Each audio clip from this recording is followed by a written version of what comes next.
Thank you, John. Full for the library. I think most significantly, the additional money will preserve the library's certification for 2008. The reduced library budget puts the library in a position where we fall short of the state certification requirement by a small amount, $32. But for that small amount, we would lose the ability to borrow materials from other libraries. There would be quite a restriction put on people in Rockport using other libraries. They could only use the Rockport library. They would not be able to use their library cards in other community public libraries. And we would also experience a loss of $8,000 to $11,000 in grant money. So that is a primary concern for the library. Secondly, the override money would provide us with some money for additional labor, about $12,000. We submitted 3 requests for additional labor, a $12,000 request, I think a $24,000 request, and a $52,000 request. In terms of actual labor to provide the service that we're providing to the community today, it's really the $52,000 that we need. But we would be grateful to have the $12,000. It would be a help. What the public isn't aware of when they come to the library is they see only the most visible part of our work, the people working behind the desk to give them assistance and the materials available to them. There's a lot that goes on behind the scenes in order to order material, catalog material, get it on the shelf, do program planning and implementation. And that's some of the services that we would be able to preserve with the additional money. Chief, your turn. Thank you. For the police department, we're requesting to replace our civilian dispatcher that I had to cut. That's the $30,000 that we had to cut. We're also looking to appoint another sergeant. We're down 2 sergeants. They just appointed Timothy Fritzen as a 3rd sergeant, but we're looking to appoint the 4th sergeant for the midnight shift. As far as fuel goes, we've been grossly underfunded on fuel. We've budgeted at about almost $15,000. In reality, we need at least $21,000. So we're looking for an additional $6,000 there. We also, as everybody knows, we moved into a new facility. In that facility, we have contractual agreements as well, but we have equipment that we have no contractual agreement on. That causes us a lot of problems. I carry only $3,000 for our computer maintenance. I have to spend that on our security system frequently, so we haven't been able to upgrade our computers. Our security system monitors all our cell blocks, the building, and many other features in the building. So just to maintain that system costs us over $7,000 a year. So we're looking to ask for $7,400 for a maintenance agreement so we can start replacing our computers that are now aging very quickly.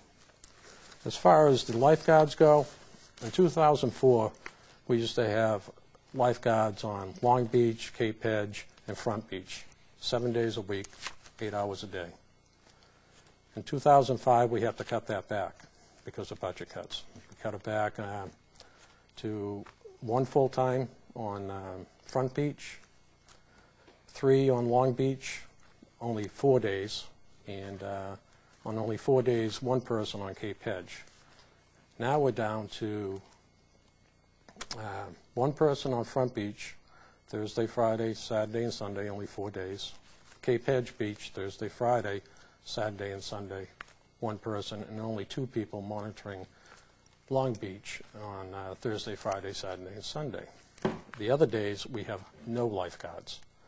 And you ask, well, how could that be? Well, they didn't fund, when I made my proposal, they didn't fund equipment. And to properly... Equipment for the lifeguard to use. Equipment and training and so forth for the lifeguards. Without the proper funding, the town is opening itself up to a significant liability. So on the advice of town council, we posted signs no lifeguard on duty, swim at your own risk, and they're posted 7 days a week, even if there is a lifeguard on duty. So we actually have to take money from our labor to pay for equipment. I mean, they have to have surfboards, they have to have life-saving equipment, they have to have radios, and if you're not going to do the job right, then don't do the job at all. And that's where we stand with the lifeguards. Thank you, Chief. Superintendent. Thank you. To reiterate some of the thoughts that Tom has mentioned, staffing, labor is one of our most significant costs. Teachers are our business of getting the information out to students. There are things that we have to fund every year, and the fuel cost at the police station, just multiply that by the size of our complex. So those costs, when you get zero in the budget as an increase for fuel, everyone knows that you're still going to have to heat the building whether the money's been appropriated or not.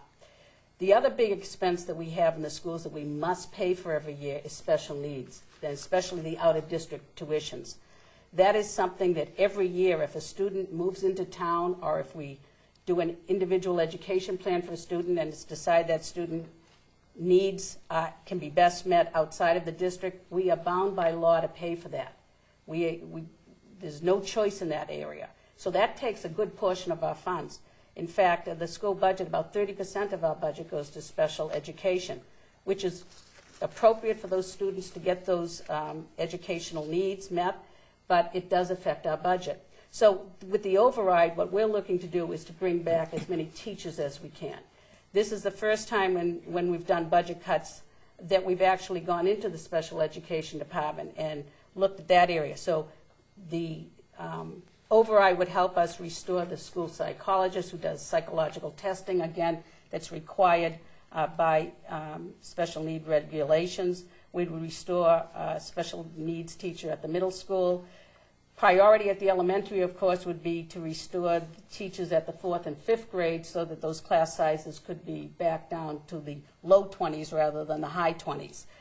We would also be looking at restoring some of the teachers at the middle school and high school for those technology courses and social studies, mathematics courses, things of that nature that were reduced in the first round.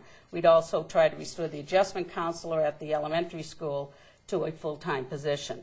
All of these things are critical. We wish we had more money, but we know that realistically this is what the town has gone for an override, and it's extremely important for us to receive this money through the override. We're in a difficult situation, and if the override doesn't pass, it'll just be that much worse.